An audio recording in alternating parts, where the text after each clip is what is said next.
बहुते मजा आई है ना? अरे हाँ, ये लोग यहाँ कैसे? हो दे आगे ली चल रे। चलो चल के देखल जाओ, चलो। ए किशन, सब गुस्सा में नहीं आवत रिसन, चल भागे के रे भाई। अरे रुका सा लड़की के खींच टाटा फीस। Side down.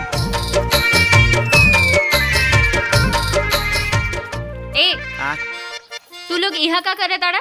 मछारी फंसावत तानी लेकी एको गो ना फंसली सा। भगवान जाने कभी फंसी। चुप। देखा, फालतू बात मत करो। हमनी के एजा पहले से पिकनिक के प्रोग्राम रहल। तू लोग भागा यहाँ से, भागो, हटो। हटो? हमनी के क्या हटी सा? हाँ? तारा लोग के बैठे के बाद जा कहने कचरा पार्टी में बैठा लो। बुझाइल? बोला तैसे बड़ी जैसे की जगह इनका बाप के है। ए, हमरा बाप के नाम मत लाओ। कुछ भी कह चंदा, लेकिन जब तू खिसियालू तो बहुत सुंदर लगेलू। लगम ना, भगवान हमके फुर्सत से बनौले बाड़े।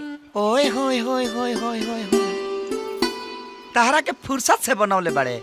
हम का इंटरनेट से डाउनलोड हो कैल बनी का। डाउनलोड हो के आइल बानी का। चुप रहो, तारा से तो मुंह लागल बेकार बा। गले लग जा।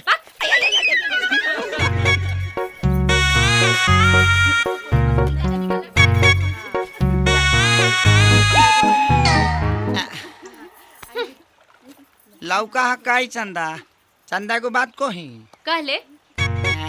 बियाह के बाद तो तोहरे हाथ के बनावल हमरा खाए के बा। तो बियाह के पहले सोचनी कि अपना हाथ से बना के खिया देती। हम तरह से बियाह करें। रुका बताता नहीं।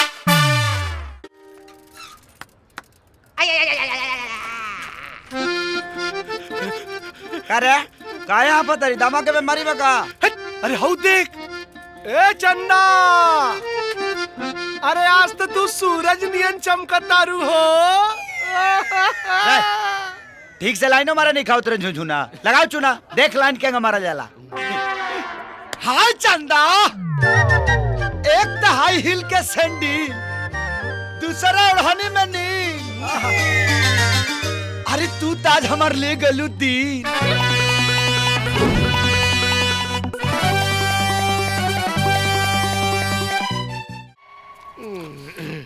इतना बड़ा गाड़ी में क्या ही रहल हो? अरे वो हमार रिश्तेदार रहले ना। चुप कर दे। तोहार रिश्तेदार रहे तो गोविंद प्रसाद घरे काहे आइल? अरे बात ई अरे बात बतावा बतावा, तोहार रिश्तेदार हमरा घरे काहे आइल रहले है? ला हम बता देता नहीं। एकर रिश्तेदार हमरा बेटा संगे अपन बेटी के रिश्ता जोड़े खातिर आइल रहले है। अरे हमरा घर तो कार वाला लोग आवेला, और ई पंचर वाला के बेटी खातिर कौनो साइकिल वाला भी नहीं खेजात। अरे चुप रहा। अरे ई ससुर खटारा ट्रैक्टर वाला कबो बाप जन्म में कार देखले ना रहे। एगो कार इनका घर के आगे आ गई तो ई पगला गेल बड़े। अरे सुना, हमरा बेटी खातिर लड़का वाला के कमी नहीं खे। अरे हमरा बेटी खातिर तो हवाई जहाज वाला सब आवले सन। ऊ तो हम मना कर देता नहीं कि हमार लड़की अभी ब्याह खातिर तैयार नहीं खे। वाह, बोला बेटा बोला, हमनी दोनों जना बैठले बानी लपेटे खातिर। कहा था कि हमरा रिश्तेदार हवन। अरे कहा कि तोर रिश्तेदार बड़े रे। हाँ, हमरा घर तो बिना बुलावले आइले, और तोहरा घरे बुलावला के बात भी न गईले।